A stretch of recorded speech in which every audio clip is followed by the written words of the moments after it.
നിങ്ങളൊരു നവജാത ശിശുവിൻ്റെ അമ്മയാണെങ്കിൽ തീർച്ചയായിട്ടും ഇതൊന്ന് ട്രൈ ചെയ്ത് നോക്കൂ. വൺസ് നിങ്ങൾ ഹോസ്പിറ്റലിൽ നിന്ന് ഡിസ്ചാർജ് ചെയ്ത് വീട്ടിൽ വന്നതിന് ശേഷം ഒരു 7 മണിയാകുമ്പോഴത്തേക്കും കുട്ടിക്കൊരു സ്ലീപ്പിംഗ് പാറ്റേണിലേക്ക് കൊണ്ടുവരാം. 7 മണിക്ക് ഒരു ഉറക്കം എന്ന രീതിയിൽ. അപ്പോൾ അതിന് മുമ്പായിട്ട് നിങ്ങൾക്കൊരു എന്താ പറയുക ഡയപ്പർ ചേഞ്ചും അതുപോലെ തന്നെ കുട്ടി ഒന്ന് തുടച്ചു കൊടുക്കുകയും അതുപോലെ ഒരു ഫുൾ കവേർഡ് ആയിട്ടുള്ള ഒരു ഡ്രസ്സ് ഇടിപ്പിക്കാൻ ശ്രദ്ധിക്കുക.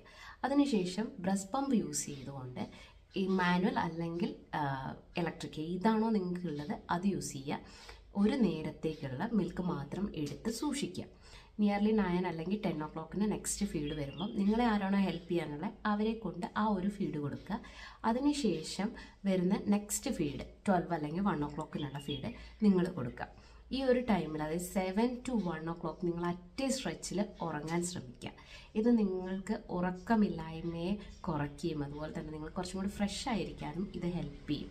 അറ്റേ സ്ട്രെച്ചിൽ നിങ്ങൾക്കൊരു കണ്ടിന്യൂസ് സ്ലീപ്പ് കിട്ടുന്നതുകൊണ്ട് തന്നെ നിങ്ങൾക്ക് ഫുൾ നൈറ്റ് പിന്നീട് എണീറ്റിരിക്കേണ്ടി വന്നാലും അതൊരു ബുദ്ധിമുട്ടായി തോന്നുകയില്ല.